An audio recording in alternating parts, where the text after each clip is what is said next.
చెప్పండి. నా పేరు శ్రావణ్. చెప్పండి. సార్ యాక్చువల్లీ ఏంటంటే నాకు కొంచెం డైజెషన్లో ప్రాబ్లం ఉంది. ఓకే. ఎలా అంటే ఎంత తిన్నా కానీ ఏం చేసినా కానీ మామూలుగా ఏంటంటే తిన్నప్పుడు బాగానే ఉంటుంది, వర్క్ చేసినంత బాగానే ఉంటుంది. Okay. But after all that మళ్ళీ నైట్ లో నిద్రపోయి మార్నింగ్ లేచే టైంలో హెడేక్,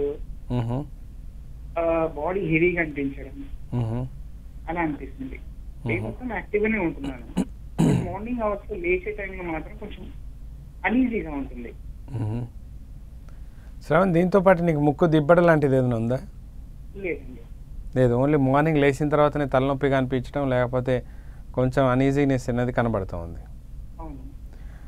సో దానికి రెండు రీజన్స్ ఉంటాయి. అంటే డైజెషన్ సిస్టమ్ యొక్క ఇంపాక్ట్ కొంతవరకు కరెక్ట్గా ఉన్నా, డైజెషన్ సిస్టమే మార్నింగ్ లేచి మీకు ఆ గిడ్డినెస్ కానీ తలనొప్పి కానీ కలగజేస్తున్న దానికి డైరెక్ట్ లింక్ రిలేషన్షిప్ అయితే లేదు. కాకపోతే ఎప్పుడైతే మీరు మార్నింగ్ లేవగానే కొంచెం తలనొప్పి కానీ తల తిరిగినట్టు అనిపిస్తే ఒక్కసారి మీ బీపీ లెవెల్స్ ఎట్లాగా ఉన్నాయని చెక్ చేసుకోండి. రెండోది మీ మోషన్ యొక్క అలవాటు ఎట్లా ఉన్నాయి, అవి ప్రాపర్గా ఉంటున్నాయా లేదా అనేది చూసుకోవటం. మీరు పడుకునే దిండు లేదా అరమెరిక, మీరు పడుకునే పొజిషన్ ఎట్లా ఉందో కూడా చూసుకోవాలి.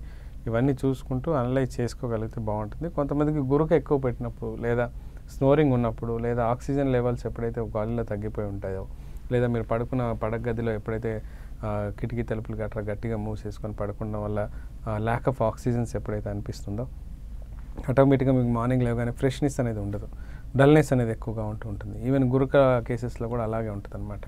సో ఇది అన్ని 100 రీజన్స్ ఉన్నాయి. అంటే ఇది మనం కారణం అని చెప్పలేం, కానీ ఒక్కసారి మీరు ఒక మంచి హోమియోపతి డాక్టర్ని కన్సల్ట్ చేసుకోగలిగితే ఒక కన్సల్టేషన్లో మన డిస్కషన్ జరుగుతూ ఉంటుంది కాబట్టి ఆ రిజల్ట్స్ కానీ అవుట్కమ్ కానీ చెప్పడానికి అవకాశం ఉంది.